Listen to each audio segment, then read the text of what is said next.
Welcome back to another episode of United State of Mind. It's myself, Lies. To my right, I got my boy Culture Cams. How are you today? Come on, bro. I'm all good, man. All good. It's 2 p.m. doing a stream. Yes, You can't sir. really complain, can you? You know what I mean? Life's okay.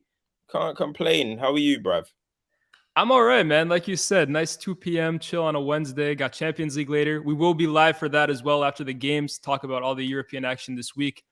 But I can't lie, bro. It doesn't hit the same when there's no Premier League on the weekend, man. No Premier League last weekend. It looks like United's not going to be playing this weekend either.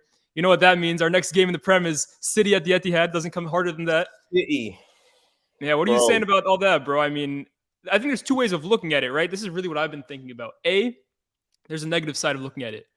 Man United's momentum, which they really had in the Prem, 4 wins on the bounce, has kind of halted now. I think the time you want to play is when you're on a roll like that and results are seemingly just like coming as they go. But the other way of looking at it is that Ten Hag now has 2 weeks plus a Europa League game sandwiched in there to really work with the squad. It's almost like a second preseason, right? And to kind of implement his philosophy in there a little more. It gives time maybe for Ronaldo to get a bit more fresh. Maybe players that haven't really come in super fit like a Casemiro has more time to embed himself. What do you think? I think it's one of them ones where, of course, I agree with you completely in terms of, bro, you want to continue your form. When you're in good form, you want to continue winning. It's infectious, isn't it? Like Yeah. you don't want to stop. So I fully agree with in that regards. But another thing, as you mentioned, the Casemiro maybe can get fit, etc. But it's interesting because you have a winning formula, the 4 games in a row. But does Ten Hag stick with that? Because does Ten Hag stick with that because we were winning before, or does he Mm, now look at it like, well, Casemiro's training harder now, and I don't know, this person's going harder in Martial might be back. He's doing his thing in training, and mm. how do you see it? Does he still just think, all right, cool, the 4 wins a couple weeks ago, or actually these men are training a bit better now. These men are looking a bit.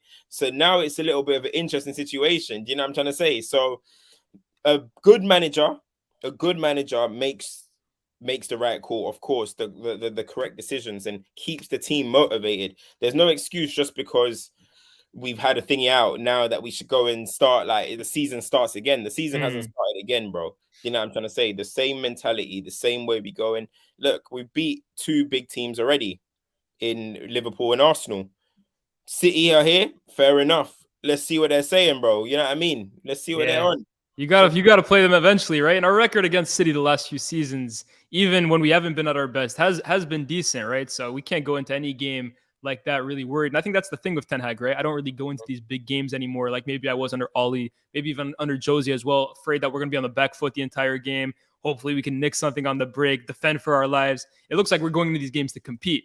But look, it's been, even though there hasn't been Premier League games for United, there's been a few talking points. I mean, with United, there almost always is. We are the talk of the town, hated, ignored, hated, adored, never ignored. never Uh, the ignored, bro.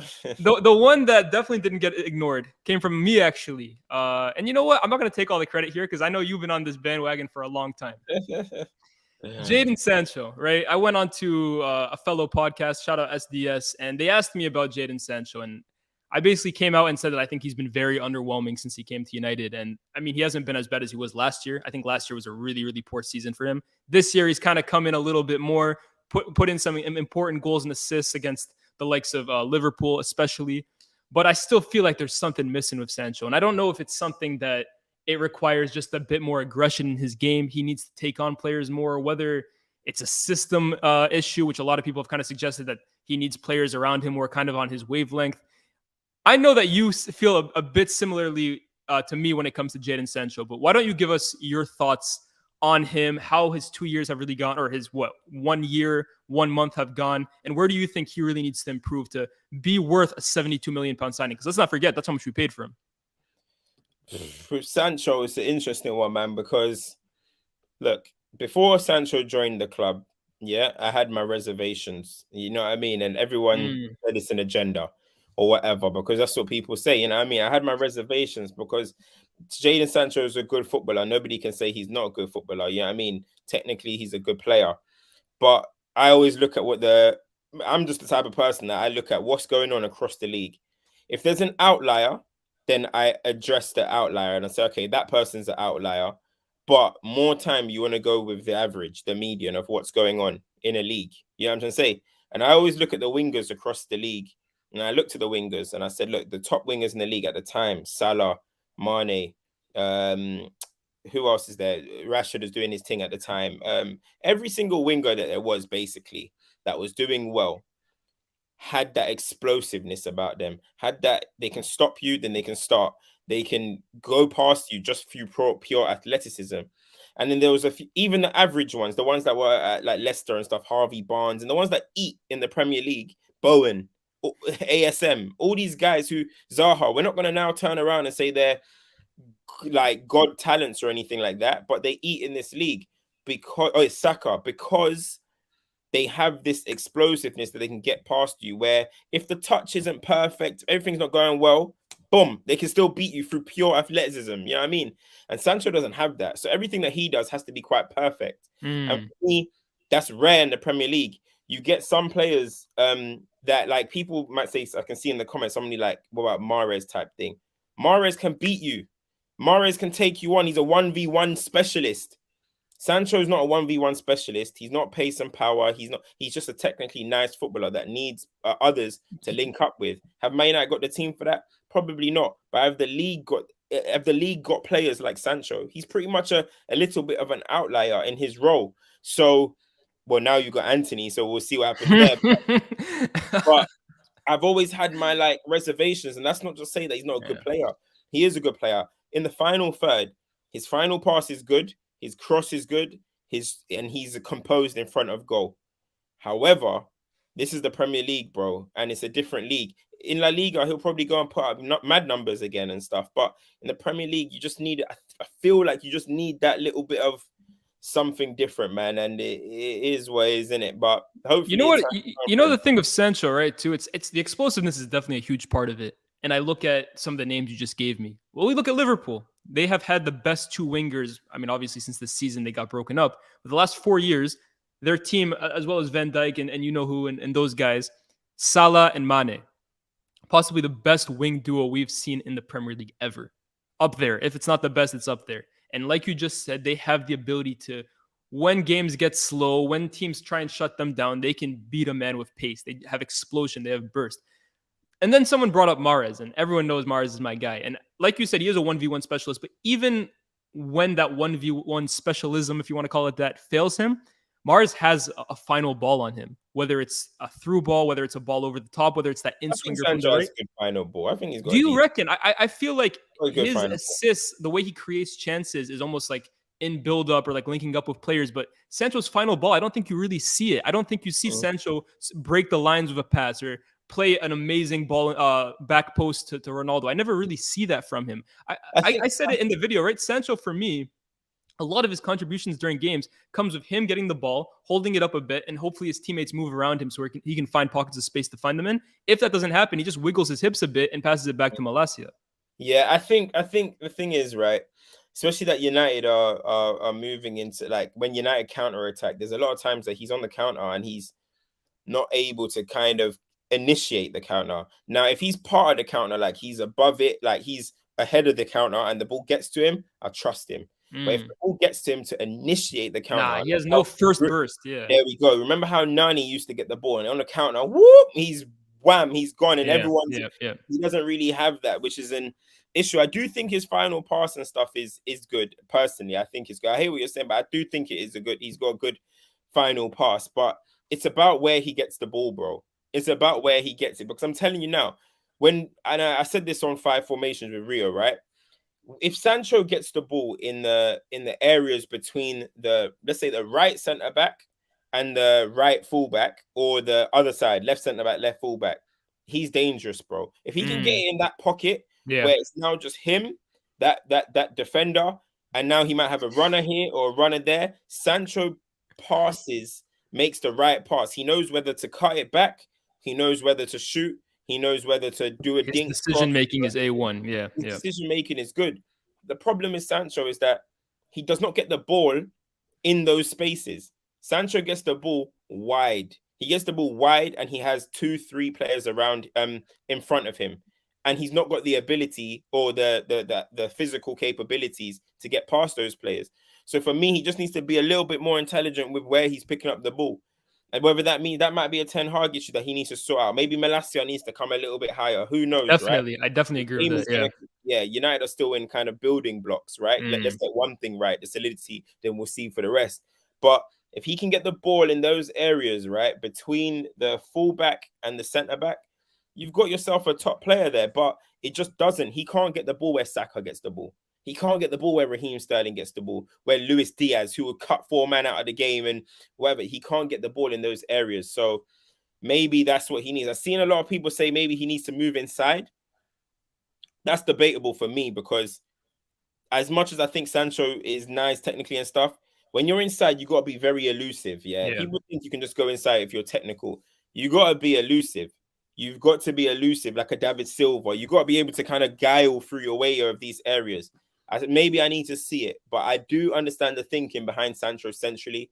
But I just think a few little tweaks and he can be better out wide. Here's the thing for me, though, Cam, and I think a lot of people are kind of hinting at it, right? I agree with everything you just said. I think there is a scenario where a little tweaks, not just to him, but to the team, play a fullback who possibly overlaps him more. I think Sancho's best period ever in his career came when Hakimi was playing right wing back, and that's the ultimate overlapping wing back right there. Maybe Malacia does need to add that part of his game because he's more of an inverted fullback. But this is for me the key thing.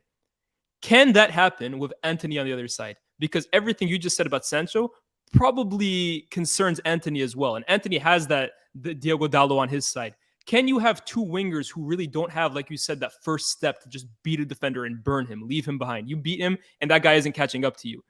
Or do you look at every single top team, not just in the Premier League, but in general, if they have one kind of player like that on one side, the other one is a Raheem Sterling or a Luis Diaz or maybe a Rashford in Manchester United's case. And when Martial comes back, I imagine that he's the ideal Ten Hag striker, someone who can make the ball stick, the glue up front, until maybe next season when they buy someone who's a little more high caliber at this point in their career. But until then, I can imagine Martial starting when he's fit. And then there's two places for 3 players. And we know one of them just cost 100 million pounds and he's Ten Hag's guy who he's going to start. And then you're left with a straight shootout between Rashford and Sancho. And it goes back to what I said. Can you have 2 players who are so similar? I think I do get that. You know what I mean? I actually don't know how much we're gonna see Sancho and Antony on the pitch at the same time if it means Rashford's not 9. If Rashford's 9, then I think we can see them on the pitch. If Martial is back and that's my man's guy, Ten Hag's guy, then I still think Marcus Rashford is going to start because of the counter threat, because he's the difference between those two. He's got that speed, he's got that athleticism. I do think that is going to happen. So if it's a situation where it's the striker is not Rashford, I am going to be interested to see if Ten Hag goes with a Sancho, Antony front line. But at the same time, this is, as I'm saying, everything has to be perfect for me for these things to work. Yeah. Eventually, Ten Hag is going to want to be playing higher. We're going to want our fullbacks high. We're going to want our centre backs even beyond the halfway line. We're going to want to press teams in, right? Where Sancho can probably get the ball in the better areas, where Antony can probably get the ball in the better areas. Do you get where I'm coming from? Yeah. So, but again, this isn't a perfect world. Football is not perfect, bro. You never get the perfect world. Do you get where I'm coming from? Yeah, of course. Or if you do, it takes a while, I guess. It does take a while. You know what I mean? You have to build what Pepper's kind of built. Yeah, I'm trying to say, and that takes a while. So we're gonna see, man. But I don't think Ten Hag is Pep in terms of his mentality. Ten Hag is a little bit more gritty with it as well. You know what I mean? Pep is more pure, whatever he wants. He knows what he wants. Ten Hag is a little bit different. So it's gonna be interesting, bro. Like look, I have my reservations. Do I think Sancho's gonna go on and be some world-class, unbelievable player? I don't. But do I think he can go and be a very, very good contributor for Manchester? Definitely. That he can. Do you get where I'm coming from? He can, but look, as I said, it's baby steps. He has started the season, he's got 2 goals. You know what I mean? If he is not going to be giving us performances, then please put down some numbers at least. You got to have one or the other, right? Yeah, exactly. At least. If you're not going to do it, at least. So at least he's done that so far. Do you know what I'm trying to say? And we'll see where it goes from there. But one thing about it is that he has come out and he said that he's getting more instruction. He likes what's going on. Same with Rashford. Martial obviously has been injured. And Antony is Ten Hag's guy. So you got guys that love playing for the manager at the moment. And that's all you could ask for. That's all you can ask for. So let's see, man. And I agree with that. Can you pin that comment by Mugiwara? Yeah. Sancho needs to demand. I agree. Yeah. And this is one thing, right? So when people do the Grealish and Sancho kind of comparison, Grealish always wants the ball. That regardless, he always wants the ball, and you even see situations when he's at City where he goes to get the ball, and it's like he's like, "Damn, I'm at Man City. Let me go back to where I need to be." Do you know what I mean?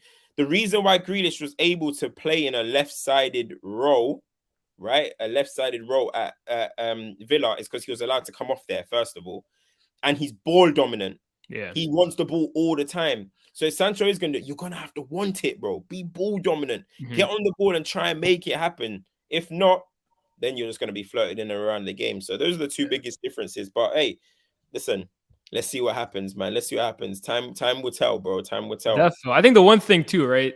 A lot of people were coming at me like saying, "Oh, you just want Sancho to fail," or "Oh, we'll come back to this in a few months." Me and Kim are the same, right? We want nothing more than United being successful. So if that comes with Sancho upping his levels and proving us wrong, we'd love nothing more, right? At the end of the day, Sancho's not a player I want to see fail. Extremely talented player, likable enough guy. Prove me wrong, bro. Up the performances, and no one will be happier to apologize than us. On to the next.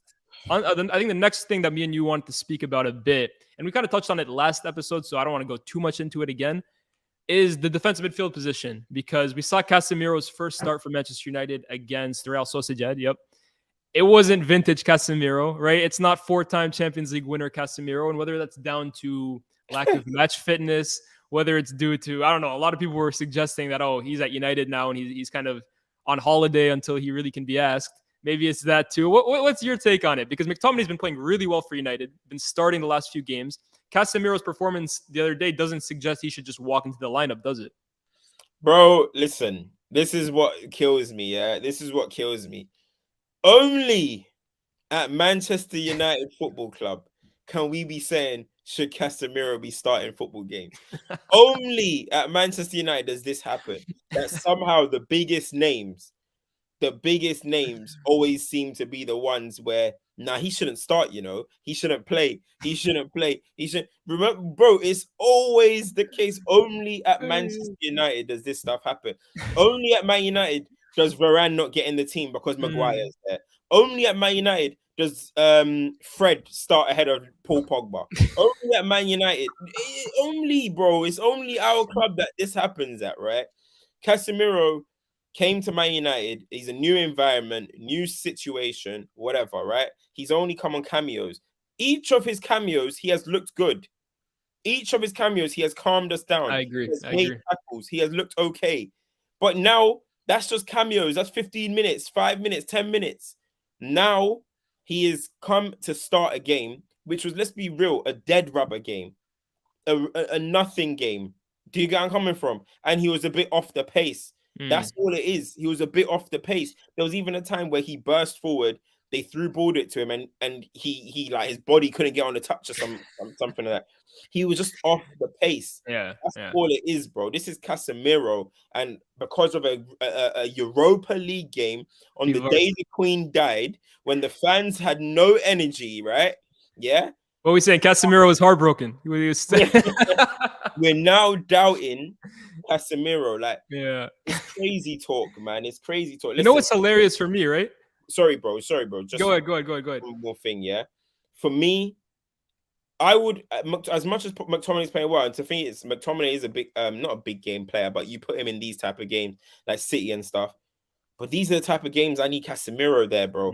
I need that experience. I need KDB looking and thinking, now it's going to be difficult getting around this guy because I remember playing against him at Real Madrid. And you know what I mean? I need someone like that there, bro. Going into war. He's going to go out. Are Brazil going to international break as well, right?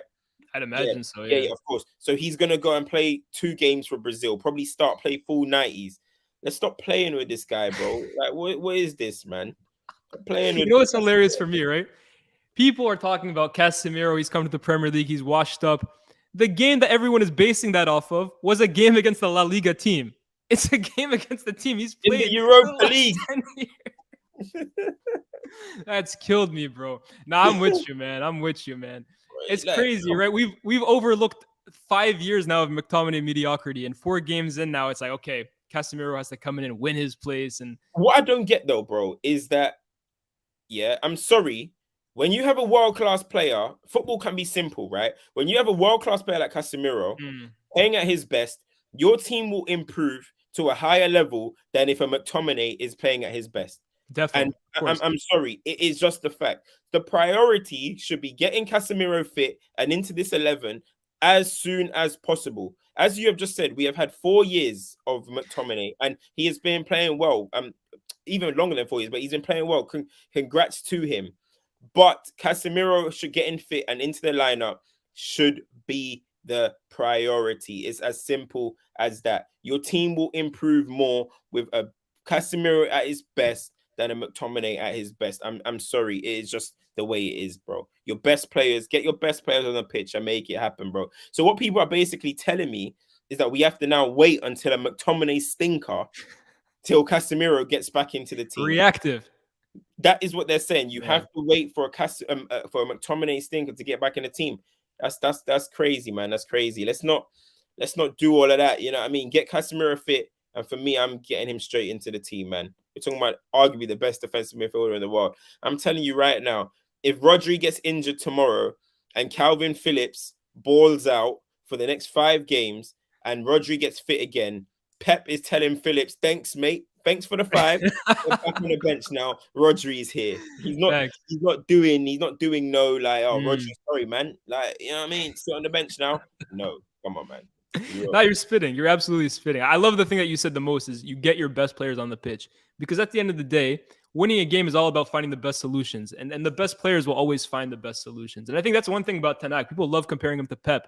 I think Ten Hag is a lot more free flowing with his approach, especially in attack and in midfield, and that like he lets his guys kind of solve problems as they wish, and he kind of just provides the structure for it. I'm with you, man. A big game like that, the KDB looks over, and who does he fear more, Casemiro or Scott McTominay? No disrespect here. We're talking about, again, like you said, if not the best defensive midfielder on the planet, one of the best. And it's sooner rather than later until he finally breaks into this United team and shows why we paid 60 million for him. That's another thing too. We paid 60 million pounds for him. It's not like we got him for free and he's coming at the end of his. It's not a Cambiasso at Leicester, bro. We bought this guy to be a marquee signing. And the thing is, I understand play on merit, right? I do understand play on merit. You want your players to feel rewarded, but at the same time, you got to get your best players out there. Now, you got to get your best players out there and winning games. You know what I'm trying to say? So let's see what happens, because I feel like all people are waiting for is Man United's next loss. So we're really just waiting for, all right, let's City go. Let's start McTominay this, for example. I feel like people are waiting for, let's start McTominay versus City. Man United lose. Okay, Casemiro now, come in. I don't know, man. I've seen Pep Guardiola drop John Stones on his best form after winning 10 games in a row. All of a sudden, Laporte and Diaz are starting the rest of the games. I've seen, bro, a real manager keeps you on your toes, bro. A real manager keeps you on your toes. I've seen Pep Guardiola do this all the time. Drop guys that are in good form, bro. Do you know what I'm trying to say? You got to make, exactly, Fergie too. You got to make it happen, bro. You got to make it happen. So let's see. And then the thing is, this is what's making me laugh. Like that comment by JM, right? Is this prime Casemiro though? You paid over the odds for him, give him some time to bed in. That's fine if that's his opinion, right? However, did we not just see Casemiro? The last competitive game, other than the Real Sociedad one that we just seen from Casemiro, was the Champions League final. He absolutely bossed that Champions League final. He was a monster in that Champions League final. If he was starting the season today for Real Madrid, nobody would say Casemiro is not in his prime. He's over. It's because now he's come to Man United and he's in a new shirt. It's like, oh, he's not ready. He's not ready. Cat, bro. We just seen him dominate, in a Champions League final. We're gonna go and see him. I guarantee you, have a good World Cup as well. All of a sudden, he's not good enough because he must be washed because he's at Man United. Look, that is just the way football is, isn't it? I guess, but I can only wholeheartedly disagree with that opinion, bro. Listen, here's the thing too, right? Man United are going to have to rotate, and I kind of say this to bring it into my next point. Man United, they don't have the biggest squad in the world, but they have a fairly big squad in all things considered, and they're going to need it. They're going to need Casemiro and they're going to need McTominay, because I'm going to read you Man United's fixtures for October. They play 9 games in 30 days, or in, 30 days. That's on paper like a game. What, one every 3 days? It seems like. You're I'll gonna tell need you your some whole of them. squad. It's gonna need City your on the whole. second. City away on the second. Omonia, I couldn't tell you where that is, by the way, on the 6th. Everton on the 9th. Omonia again on the 13th. Newcastle on the 16th. Spurs on the 19th. Chelsea on the 22nd. Sheriff on the 27th. And West Ham on the 30th. That's actually exactly a game every 3 days. You're going to need every single player in this squad. Dubravka will be playing games in the Europa League. I'm sure De Gea will not be playing every single one of those games in October. Casemiro will be playing the big games. McTominay will get his fair share. Fred, I'm sure, will come in here or there. So I think people are always kind of look. It's like you said of United. Everyone wants to look, where's the next loss coming from them? When are things going to start falling apart for them? At the end of the day, they have a 23, 24-man squad. Everyone will get their chances, especially this month ahead of the World Cup. Yeah, bro. The thing is, as it is, look, that's why I ain't panicking. I ain't whatever, because everyone's gonna get an opportunity to show themselves. Unfortunately, there's gonna be some players that are gonna bring Manchester United's level down. It's as simple as that. You see against Sociedad, we brought in a couple man. You know what I mean? Look what happens. That is what is gonna happen, man. We're gonna bring in some players because Man United squad isn't ready yet. I hope nobody's thinking that because Man United have won these games, all of a sudden it's a second place finish or we're long way to go, man. I know Ten Hag is telling the players, listen, we can win this league, but fair enough. That's what you want. That's what you want your manager to be telling the players. But our squad is still not ready. The level drops down far too low when we make a few changes. Do you know what I'm trying to say? There's going to be games Man United are not going to have Eriksen starting, bro. It's going to be spooky games. There's going to be games where Varane cannot do every 3 days. Maguire's coming back in. Lindelof is coming back in. Luke Shaw's coming back in. Alanga, Ronaldo at the moment, he's not. He's way off it. There's going to be games where that's going to be the case. Donny van de Beek's going to probably have to come on a few times. The game is going to be so much rotation that it's not going to be pretty. It's about getting the results before the World Cup. Honestly, it's about getting the results before the World Cup. So, yeah, man, we're going to be able to see Casemiro play. I'm not concerned about that. We're going to see different line. We're going to see Casemiro and McTominay start games together. Yeah. It's going to be damn interesting. But one thing is, the whole squad is going to be used. And let's see who can carry us through these games. You know, right now, Man United don't have a player that I can say, I can close my eyes and I know he's going to perform. We don't have that yet. City, you can close your eyes. Oh, KDB is going to get you assist. Haaland's going to get you 2 goals. Whatever, you know, Rodri's maybe the only one for me is Lisandro so far. Out of all of them, he's showing that he's consistent. Maybe. I'm kind of talking about the match winners, though. I'm talking about match winners. Like, in this phase, there's going to be different match winners. One game, Sancho might win it for us. Next game, Rashford might win it for us. Next game, it's just, I don't know, a corner wins it for us. Who knows? So, there's going to be a lot of change, man. But let's see, man. Let's see. Eriksen, yeah, I can say Eriksen maybe. Eriksen's balling. What are you doing back there, bro? I charge my laptop, bro. Hold up. We're in the baby stages, guys. Anyways, I agree with everything you said. I kind of want to touch on one more thing before I want to say a little bit on the Super League part, especially with United's role in that. How many players can they get in the Super League? You mean All-Star? Not Super League, the All-Star game. Yeah, I thought you were going Gary Neville on me, bro. Nah. Put you on the spotlight. Now, I want to talk about one more thing with Man United, and it's with Martial.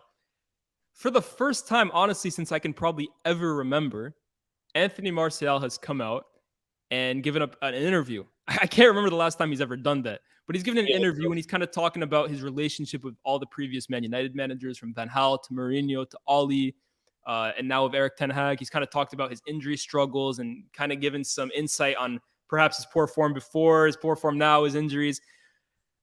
I think I know what you're going to say, but what are your overall thoughts on the Martial interview? Where do you stand on all of that? He's asleep. Bro, listen, I don't want to hear. For me, yeah, look, Martial, I actually see a future for him, well, a role for him. Let me say, I see a role for him in this Ten Hag team, yeah? Just play the game, get fit, bro, because you're not fit right now. You know what I mean? You're not even fit right now. So, like, the same things that were going on when Oli was there with the fitness issues is still going on now. You know what I mean? I can't listen to a whole career of excuses. I just can't, bro. I'm just not that type of guy, bro. Go and play, bro. Go and deliver. You know what I mean? United fans have been patient, like flipping out. Like, he has a damn stand base that have stuck by this brother consistently. So There's not even a talk that he hasn't been backed, bro. Martial has a massive fan base in this at our club. Just go and perform, bro. Get on the pitch, make things happen. Your cameo the other day against Liverpool was absolutely A1. It was excellent, bro. Go and continue that, bro. I'm listening to stories about my number got taken from me, and that's why I wasn't playing well. Like, come on, man. You know what I'm trying to say? But to be fair to him, he did say he's been inconsistent because he hasn't been starting enough when he gets off the bench. I've always said that. Yeah. I don't give Martial doesn't strike me as a guy, even though, which is weird because he came off the bench and had a great cameo. But it's like he's one of them guys that needs to feel the game, start, get through it, ball out. When I see him like come off the bench, sometimes I'm like, nah. Yeah. So whatever, he's acknowledged this, cool. For him to do this interview is giving me the vibes that he's basically saying that chapter's put to bed.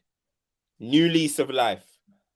So boom, I'm ready to see it, man. I'm hoping Martial does it. I'm backing him. You know, I'm not Martial's biggest fan in the world, but I actually see a role for him in this team, at least for this season. Because I do think he makes Rashford play better. We've seen their connection. I do think the way he is, he will make Anthony play better. Yeah. I do think he'll make Sancho play better as well, because he's that link man for them. You know what I'm saying? So let's get out there, Martial, bro. AM9. Perform. Toto, man. I'm Team Toto right now. Yes, sir. Team No, Toto. I feel similar to you, right? No, I feel similar. I don't. What's your takes on? What's your thoughts on Martial? What is your thoughts on Martial? I remember 2019-20 when we played Liverpool at Anfield, and he missed like a sitter. We were getting bossed that game, but he missed a sitter to really put us in that game. And I came out of that game thinking Martial can never be Man United starting number 9 in a serious team. Like in a team with title aspirations, Martial will never be able to be Man United striker, because every time you need him, it feels like he lets you down one way or another, whether he's not fit, whether he's not performing.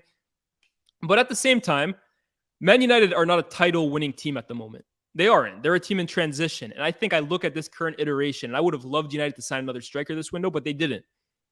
And everyone knows where I sit with Cristiano Ronaldo here, right? I am not a guy who believes that United can go into a season with him as their number 9. I think at this stage in his career, he can't do it for 38 games. I think Martial is the best option United has as a striker this season. I sit with you in that regard.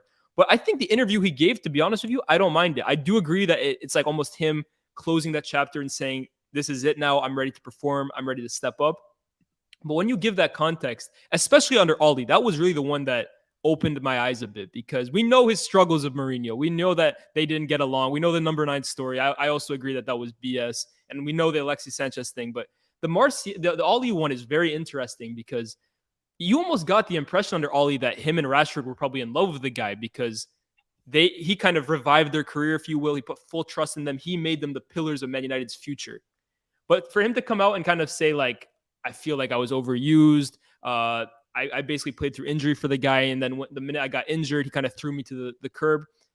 I was kind of like, yeah, I kind of hear that, because look how many players Oli played through injury that came out the other side completely out of form or damaged permanently at that point. I look at Rashford, right? Since that back injury, it doesn't seem like the guy's ever been the same. He's kind of returning to form now, but not to the level he was pre-injury.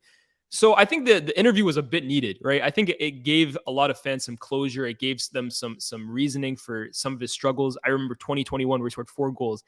I'm not excusing it, but it kind of gives some background knowledge to the situation. But at the end of the day, regardless if you agree with it or not, you kind of made the point, right? This is his time to step up now. Martial is 26 years old, turning 27 this season. That's crazy when you think that we signed him as an 18-year-old from Monaco. And you remember his debut, and it seems like it was yesterday, but no, it's been 8 years at United now, or 7 years at United now. It's time for you to step up. And I still kind of hold the feeling that a United team looking to challenge for the title cannot do it with Martial up front, but get us through this season, maybe next season as well, as a guy who can contribute, who can get those wingers into the game and can win us games. And look, I think the overall consensus around his United career might be a bit brighter than it is now, but at this point in his career, bro, step up. I mean, before we move on to the All-Star talks and stuff, right? Elaborate on your Cristiano. What do you think about, like, do you think he has no role in the team no more, or what do you think is? Because I mean, I feel like with a Ronaldo, you always have an opportunity, you always have a possibility. You know what I mean? Like even though he was offside, he scored from the header, right? He scored from the header against Sociedad. It was the Yeah, offside. he did score. He did score there. Yeah, He's he just was always offside though. that, Yeah. yeah, that presence, that possibility that he can get you a goal. He's still probably, bro, in a full season, even when I know it's not all about goals, but he'll probably still score more than the rest of us, the rest of our players. Do you know what I mean? But I get the overall contribution and harm to the team and stuff like that. But talk to me about the Ronaldo situation. Do you think he just no role, get rid in January type situation, or Nah, I wouldn't say do get you rid of reckon like he January. can still off the bench Listen, make shit I happen? I think that United needs him in and around the squad. I think like you cannot go into this season. I said it from the start. I held the opinion that if United replaced Ronaldo, they would be absolutely fine. If they bought like an Ivan Toney, for example, I would get rid of Ronaldo. I don't think the team would feel any impact whatsoever. But the fact is, they didn't bring that kind of player in. And already Martial is injury prone as is. He's missed almost every single game this year. And Rashford, while he's in good form up front, is excellent when the game is in transition. It's fast. He can act on instincts. He can't be a striker for 38 games in a row. So you will need Ronaldo in and around that team, coming in off the bench at times, starting different games. But I think that's the thing of Ronaldo. I think he really needs to accept this season that he isn't 27 years old anymore. He's not even 35 years old anymore, because I say 27. At 35, he was still banging 40 goals a season. He's not that player anymore. Cristiano Ronaldo, in my opinion, cannot play 38 games a season for Man United anymore. He's going to have to accept. Remember that Carmelo Anthony interview for OKC, and they're like, "Have you ever thought about coming off the bench?" He's like, "Me? They said I gotta come off the bench, Pete." That's that's Ronaldo, bro. Like you have to buy into the role, bro. Buy into the team's success, man. Ten Hag, Ten Hag will coach. Well, not coach you, right? Ronaldo, there's nothing really at this point that you can really coach him. But Ten Hag will be able to manage his minutes in a way that, without playing 90 minutes a game, if he plays 60 minutes or 30 minutes, those minutes will be more effective than if he starts a game and comes off with 80 minutes on the clock. I trust Trent Ten Hag to manage his minutes successfully and get the most out of Ronaldo. The question is, will he buy into that role? And if he does, then yeah, I do think he has a role to play. But for me, I look at the 4 games that we've just won in a row. Do we win all 4 of those games with Cristiano Ronaldo up front? I don't think so. I don't think we beat Arsenal. I don't think we beat Liverpool in those games. But there will be games where the team is sitting deep. What's up? Yeah, we need someone who can stretch the pitch. We need someone who's a threat in transition, who keeps defenders 10 yards back. Ronaldo at this point in his career isn't that anymore. But there are going to be games where Man United are going to play very deep blocks. They need someone who can maybe hold the ball up a bit more when Martial isn't there. They need someone who, in the box, you put the ball on a plate for him, goal, 10 out of 10 times. That's where Ronaldo's going to come in key. I mean, you're not wrong, but you didn't have to say, it, but I'm wrong. Nah, bro. But nah, look, the Ronaldo situation is just actually weird. It's so weird seeing Ronaldo on the bench.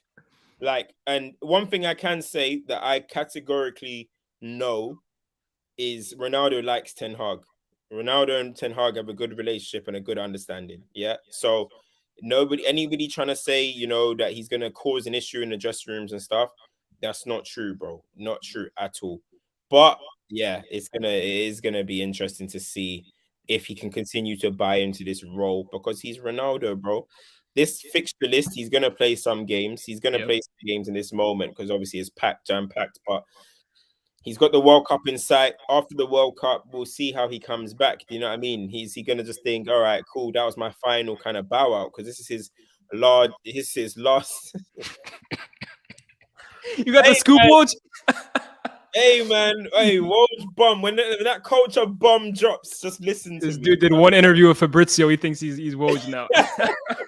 That culture bomb is only truth, bro. Hey, I ain't no ITK boy, but listen, yeah. So he does have a good relationship and stuff. So we'll see what happens, man. But I still, bro, think there's a possibility he's going in January.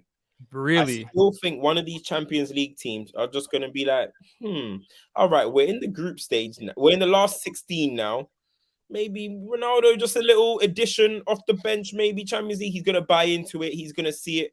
Bro, I'm not going to lie. I was looking at Bayern Munich yesterday. Yes, they won, but they could have done with I think, with a Ronaldo up there. I agree, actually, yeah. Muller. They had to put Thomas Muller up there, and it was like, because Mane, it wasn't kind of hitting. Mane, he did it at Liverpool, but it was more false 9, and you have Salah, who's like this. You know what I mean? Sane's not necessarily like this, per se. He's not necessarily like this, so I don't What know. about what about Chelsea, bro? I mean, we talk about Todd Bowley was the one who wanted him. He was desperate to get him, and it was only Thomas Tuchel that stopped Ronaldo from going to Chelsea. Listen, I don't see how Ronaldo plays in a Graham Potter system either. I don't think that maybe works as well, but maybe Graham Potter's a little more open to the idea. I'm with you, man. I could definitely see Ronaldo going with 6 months because at the same time, too, you say he's not going to cause problems. Of course not. I agree with you. Ronaldo is as big a professional as you can probably get, but he's not going to be happy coming off the bench. Like I say, he should accept that role, but realistically, I say that it's Cristiano Ronaldo. He should not have to accept any role at this point in his career. He's earned that right to go where he wants and play as many minutes as he wants. Only thing I'll say is that like when he has come off the bench, he has. It's weird because he's been showing effort to press and all that type of stuff, but like when somebody hasn't passed to him, he's fuming at the moment, bro. You know, what I mean? He's desperate for that goal, bro. Like what? Like when was the last time you ever heard? Oh well, maybe last season actually, but when was the last time you see like how often do you see Ronaldo has got 7 good games, 0 goals or whatever? It's a madness in it. So we'll see. Sporting, it seemed like Ruben Amorim was adamant not to bring him back. You know what I'm trying to say? And I like Ruben Amorim. You see me always in the group chat, bro. Ruben, Amorim. I'm telling you now, bro. So let's see though, man. But I do think Ronaldo possibility of leaving in January. I see it happening, bro. But interesting. Yeah, man.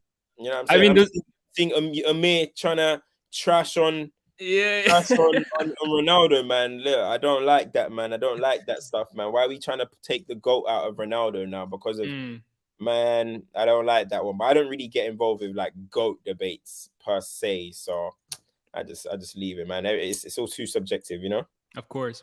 There's one last thing, of course, that speaking of Todd Bowley, nice little segue into the next topic. Yeah. Hey, Todd Bowley, you're becoming a better host. Yeah, come on. I've been practicing looking in the mirror.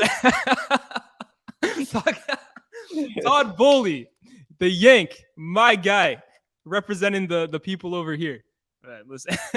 Todd Bowley is talking about an all-star game, North versus South. He's seen the success in the NBA. He's seen probably how those all-star games have connected the fans to the players just a little more. And he's come to the Premier League already, 3 months in. He's made quite the impact, man. Had one of the most expensive summer transfer windows in history. Fired a Champions League manager 7 games in. And now he's bringing up this idea. And I think it's been very back and forth in terms of, this guy said yank. It's been very back and forth in terms of the feedback. A lot of fans are interested in it. Not everyone, but a good amount of fans are very interested in seeing what that would look like. And then on the manager's side, most notably Jurgen Klopp, they're not too keen on it for whatever reason, whether it's fixture congestion, whether it's like Raphael said, yank hype. They're not completely buying it. Where do you, Culture Camp, sit on this topic? I would do it. I would do it, bro. All-star game, why not? The game is about entertainment. Football is about entertainment. I think it'll be a great day for media. I think it'll be a great day for vibes. I think it'll be a good showcase for the Premier League. I don't see why not, bro. I honestly don't see why not. I'm all for it, and I'll do it exactly like how the NBA do it, though. I wouldn't do North v South. No, I wouldn't do that, bro. You can have your collections from North clubs, if you want to call it, and your collections from South clubs or whatever.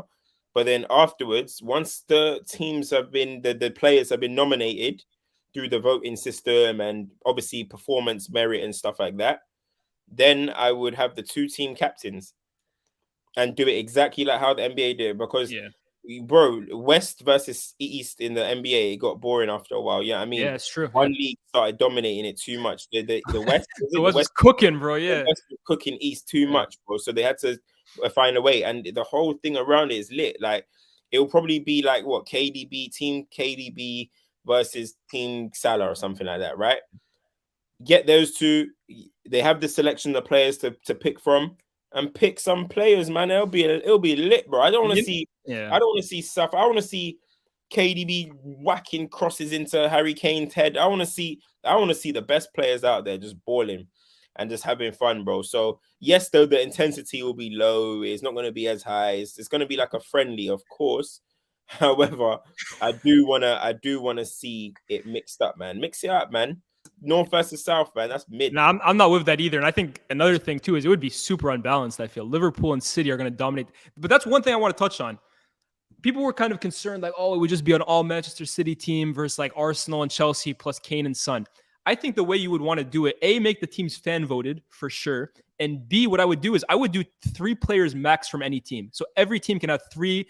No, because I would do that because then you get the it's all Manchester City teams. I want to see Sam Maximin be an all-star or something like that. I want to see Ivan Toney be an all-star. If we did, you can just vote anyone you want. That's how we get cool ones like Bradley Beal, for example. No, I don't. No, I think it has to, obviously, merit has to come into it. Yeah.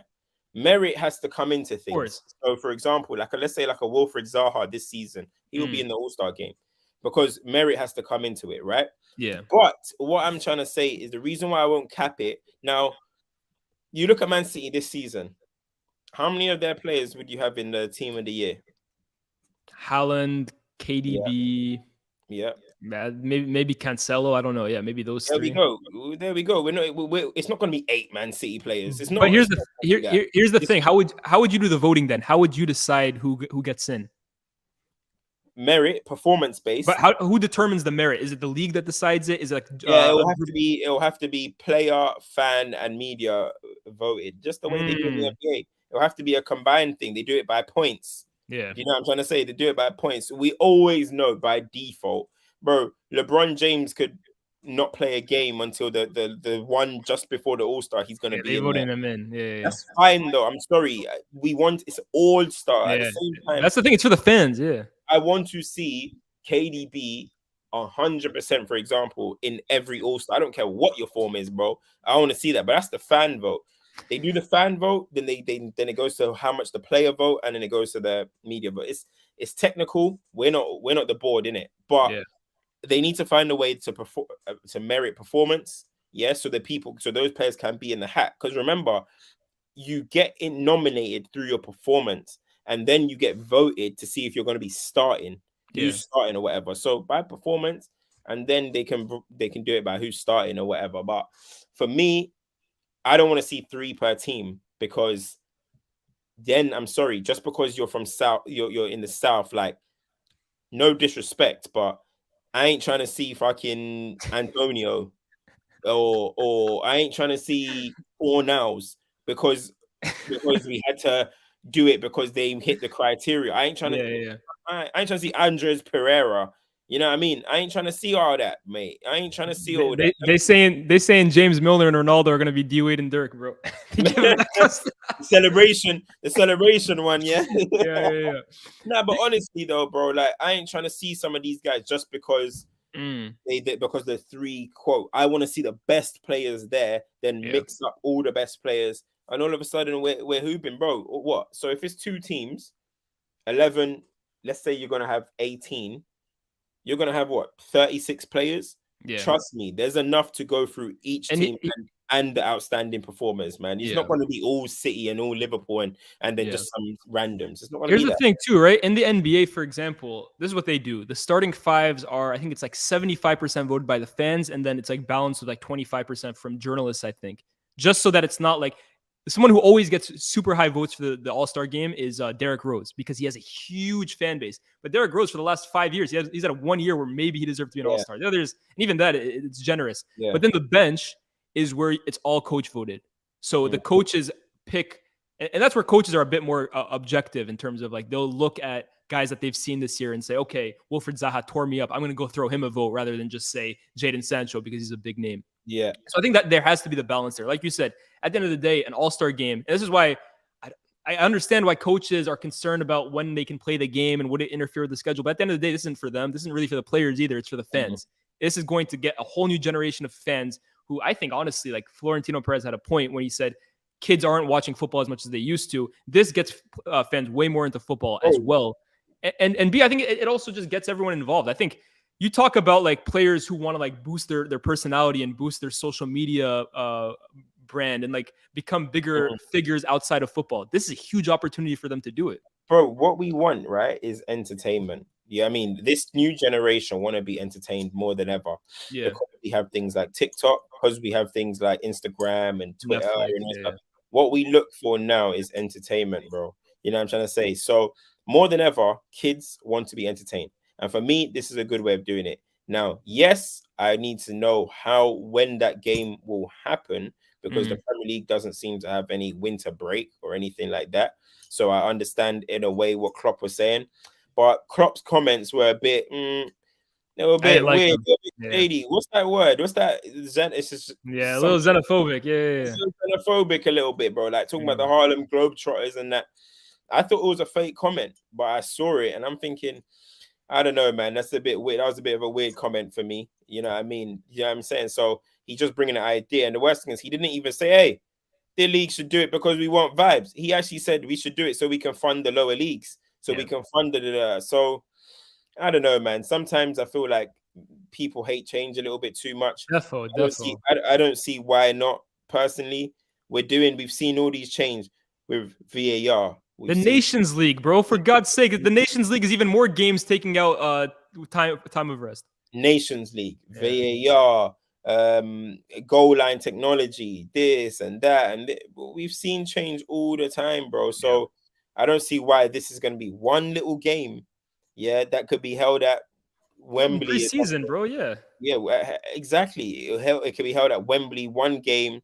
Nobody is going to play at full intensity, bro. We know That's it. another thing too. But it's just a collection of vibes, bro. Literally seeing all the best players in the Prem at once. You know, some people ain't fortunate enough, yeah, to ever even see some players at the end of the day. Some people will never watch KDB because they support this team and they can only afford that team and they can't afford the games That's in this. true. This is just the opportunity for once everyone can just get to see their favorite players balling. How many times do we see these random YouTube videos where it's just like Romario is on the pitch playing with Zidane? Yeah. And you're They like, used to do that so much. Yeah. Europe's yeah, best like, 11. Yeah. yeah, you're like, what is this? What is this? So you just do it. I remember Man United when Ronaldo scored that unbelievable free kick in He's got the 07. World 11, right? He played the World 11. Like, when you play your games, what is always there? World 11s, Europe Classic 11. Foot Ultimate Team, bro. That's literally what it is. I honestly don't see what the issue is. I'm all for it, bro. I'm all for it. And you know, as I said, I'll be walking up in there with my media pass anyway. So, you know what I mean? That's why you want to be there. I'm gonna be there, you know what I'm saying? See all the man them and that. So yeah man. Thanks. No, I'm with you, man. I think like for the entertainment of the game, I'm not saying football's growing still, far from it, but stuff like this just adds a new dimension. Well, we'll see how it goes. I hope other managers are a little more open-minded or a little more, I don't know, less not I don't want to use the word xenophobic. I'm not trying to call Klopp that, but like I don't know, a better answer than what Klopp gave us. But I think that's really all we got to say today, man. I mean, it's tough when there's no Premier League. I'm dying for United to get back in action like that. Sheriff ain't gonna be hitting the same tomorrow. I can't lie. But guys, yeah. There's 130 people inside right now. Only 55 likes. I should see 130 likes by the end of the stream. You know what I'm saying? It just takes a little tap to hit the like button, man. Hit the like button, share and subscribe. Make sure, guys, you turn on your notifications as well because lots of content is going to be coming from this channel. We're going live after the Champions League games at 10 o'clock, right? So make sure you guys are back here to talk about the roundup of the Champions League this week. Drop a like. Make sure you subscribe. Let's get to 10K. We're on the road to 10K now. So hit that up. As I said, content from Liaz is going to be living on here. Content from myself is going to be living on here. I'm actually going to probably do my own all-star team for FTBL for next. Go and watch the content I did before. Previously, recently just did a Vinny versus Dembele. So guys, yeah, man, we're going to tap into the things. JM, as you can see, good show. Try discuss more teams. That's what we're going to do at 10 o'clock. At 10 o'clock, we're going to talk about more teams. So Potter's first game today. I'm looking to see something different. Some triangles, you know what I mean? No to Shaliban ball or whatever they want to call it. But yeah, man, listen, guys, make sure you like, share, sub, and catch us back at 10 o'clock. Peace.